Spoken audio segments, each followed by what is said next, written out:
Welcome back to our channel. In the previous episode, we explored Europe around 500 before Christ.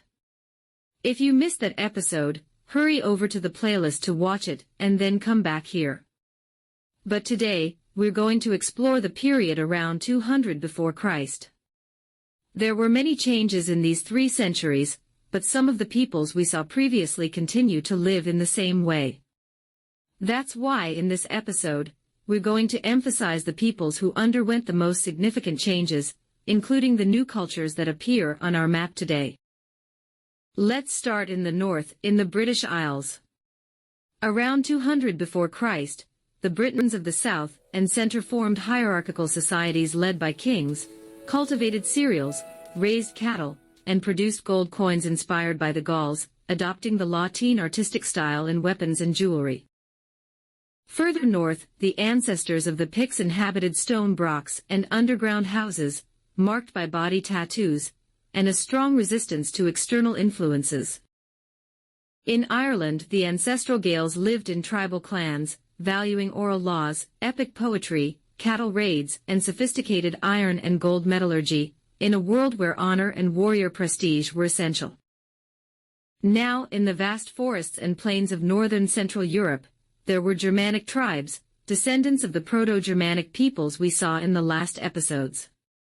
Now they are divided into subgroups of peoples with common characteristics.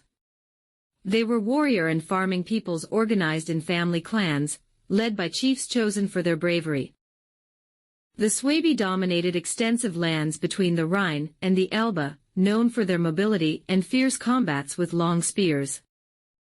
The Angles and Saxons occupied the Jutland Peninsula and nearby coasts, dedicating themselves to fishing, herding, and maritime raids, while the Lombards lived in the lower Elbe, with traditions of migrations and loyalty to the elected king. Tribes like the Rugii traded amber in the Baltic, and the Goths were beginning to form in southern Scandinavia. The Vandals inhabited Silesia, the Burgundians the Upper Rhine, the Hermunduri Thuringia, controlling trade routes, and the Jutes shared the nautical life with Angles and Saxons. United by the Proto-Germanic language, cults to Woden and Thor, popular assemblies, and a society that valued honor, loyalty to the clan, and plunder, these tribes formed a dynamic and restless world, ready to transform Europe in the following centuries. Now let's talk about the Celtic populations. They dominated wide regions of Western Europe, living in tribal warrior societies, with hill forts, mixed agriculture, and a rich metallurgical tradition in the Latin style. The Belgi, in the northeast of present-day Gaul, formed a powerful confederation of tribes such as the Nervii and the Bellovaci, known for their extreme bravery, fierce resistance to the Romans, and use of war chariots and heavy infantry. The Gauls proper occupied the heart of modern France, with tribes like the Arverni, Aedui, and Sequani, organized in fortified cities called Oppida, where they produced coins, sophisticated crafts, and maintained Druids as spiritual and political leaders. Further west, the Veneti were master navigators, controlling Atlantic maritime trade with large oak ships and a feared fleet. In the Iberian Peninsula, the Astures and Cantabri inhabited the mountains of the northwest, living from herding, mining, and guerrilla wars against neighbors and Romans, famous for their fierce independence and ambush tactics. The Lusitanians in west-central Iberia stood out as agile shepherd warriors, with short spears and small shields, led by chiefs like Viriathus later on, while the Celt-Iberians, in inland Spain, mixed Celtic and Iberian traditions, creating high-quality iron weapons and forming disciplined armies that challenged any invader. Ancestors of the ancient Illyrians, the Dalmatians inhabited the eastern coast of the Adriatic Sea, in the mountainous region of the present-day Western Balkans, forming warrior tribes organized in strong and independent clans. They lived in fortified Oppida on hills, dedicated themselves to pasturage, maritime piracy, and trade in salt, amber, and metals, with a hierarchical society led by kings and tribal chiefs. They were known for their fierce bravery, use of short spears, oval shields, and guerrilla tactics in difficult terrain, resisting with tenacity any attempt at external domination. Around 200 before Christ, the Kingdom of Macedon, under the Antigonid dynasty, was experiencing a period of decline after the wars against Rome.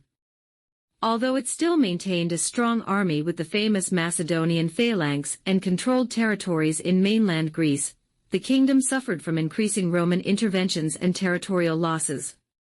King Philip V faced constant conflicts with Rome, which had defeated him at the Battle of Cynoscephaly in 197 before Christ, imposing harsh peace conditions, dismantling his fleet, and limiting his influence.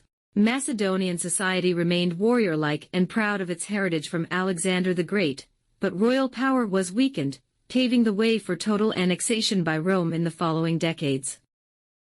Speaking of Rome, the Roman Republic had transformed dramatically since around 500 before Christ, when, around 509 before Christ, the Romans overthrew the Etruscan monarchy and established the so-called Residentia Publica, a governmental system based on the balance of powers to avoid tyrannies, with the Senate as a council of lifelong elders that guided foreign and financial policies.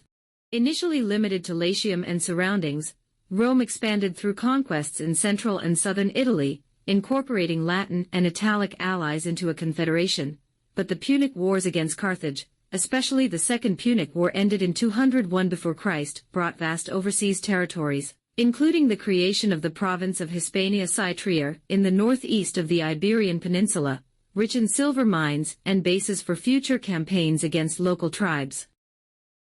At the same time, the Macedonian Wars led to intervention in Epirus, a Greek region conquered after victories over Philip V of Macedon in 197 before Christ, integrating it as a protectorate and opening the way for Roman Hellenization.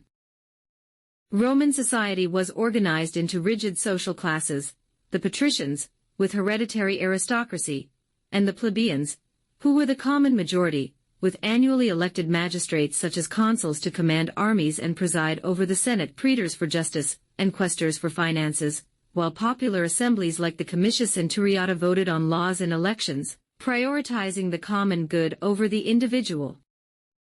Roman customs emphasized virtus, which meant courage and honor, with patriarchal families led by the paterfamilias, who controlled property and decisions, polytheistic religious rituals honoring gods like Jupiter and Juno in temples and public festivals, and a daily life marked by the use of the toga as a civic symbol, emerging public baths, and a diet based on bread, wine, and olive oil. Something very common among them was the so-called Roman salute, usually accompanying expressions like Ave, which means hello or hail. This custom ended up becoming popularized in different forms throughout history, including alterations that generate great controversies, mainly because of the painting, The Oath of the Horatii, created in 1784 by Jacques-Louis David. The army, composed of disciplined citizen legionaries in flexible maniples, evolved from a seasonal militia to a professional force, with tactics like the adapted phalanx and the pilum as an iconic weapon. It is here that the story of the Latin languages emerges. Latin originated from Indo-European roots spoken by the Latin peoples in Latium since the first millennium before Christ, evolving from a rustic dialect influenced by Etruscan and Greek into the classical Latin used in inscriptions and literature, with regional variations that later gave rise to the Romance languages such as Italian, Portuguese, Spanish, and French, spread by Roman conquests. For a long time, Latin was used only by people who held greater power and prestige, and the formation of modern Latin languages is directly related to local dialects spoken by people who held less influence, inventing slang and informality. With that, we conclude our journey through Europe of 200 before Christ, a continent in full transformation. Leave your like, share the video, subscribe to the channel, and turn on the bell so you don't miss the next chapter in the history of Europe. See you in the next episode.